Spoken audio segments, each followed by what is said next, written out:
Hello, my name is Beth. I'm a pharmacist with the Life Pharmacy Group. I've been one of those for 35 years, so I've seen quite a few changes over the years, and I just thought I'd share some of those changes with you. I thought we'd run through old school pharmacy. You had a guy at the back hanging behind the typewriter, bottles everywhere. He probably put a label on a bottle, went out the front and had a little bit of a chat with somebody, and he was probably standing behind a bench when he did it.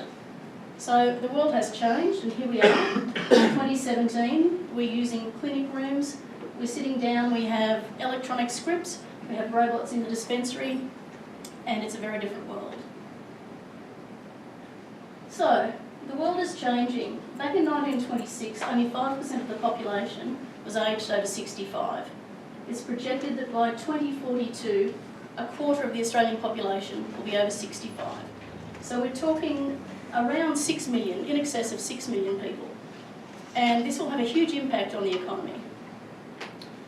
So the big diseases, and we've alluded to some already, are cardiovascular disease and diabetes. And from our point of view, there's a lot we can do to help monitor these things.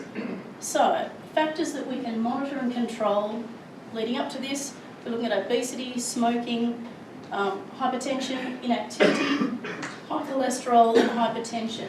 And community pharmacies, community pharmacists in particular, we're perfectly placed because we're seeing people very, very regularly.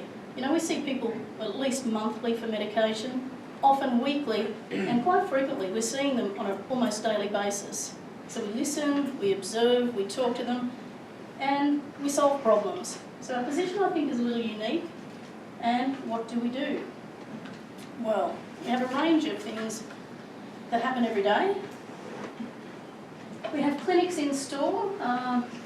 We set up displays. We have staff involved in men's and women's health. We'll have screening for diabetes, and it's really interesting seeing people come and just have a finger prick test, and you know, you might discover somebody's blood sugar's 25 and they're just walking around in their, you know, tradie gear and they have no idea. I look at pain management. You know, in store we can do blood pressure and cholesterol, just the general things that you're all used to having. But unless you put it in somebody's face, they really don't pay a whole lot of attention to it. So it's a great opportunity for us to just have a talk and intervene. We're actually renovating our pharmacies now to include a clinic room, to have somewhere we can sit down. We do things like meds checks where we run through their medication. We look at how they're managing it and how they even understand their disease state. And then we have specialist pharmacists who go in-home and they go and talk to people and do a more in-depth chat and talk about their medication. We've started doing vaccinations here in the ACT. We do flu vaccine and we do whooping cough. Now this year alone we have 4 pharmacies in southern Canberra. We did over 1,800 flu vaccines this year. We're doing leave certificates, very popular, Monday and Friday. Just basic illnesses, you know, the things that are going around at the minute, and it really frees up the GPs for more serious illnesses. And we've done over 3,000 leave certificates in the 4 pharmacies this year. So that has a huge impact on medical centres. There's less waiting time. I think it's a great thing. We pack medications for elderly people, weekly packs, so that they're managing their medication a bit better. We have an app that's very, very popular at the minute that allows people to manage their medication. They can see how many tablets they have left, how many repeats they have left. We keep the scripts in the pharmacy. They just place an order and we get it ready. They come in and pick it up, and the compliance rate has increased about 30%. So that's been fabulous. So, where do we go in the future? One of our biggest problems is narcotics, and codeine in particular. Codeine addiction is a huge problem. Any strong pain reliever available here in Australia has codeine in it.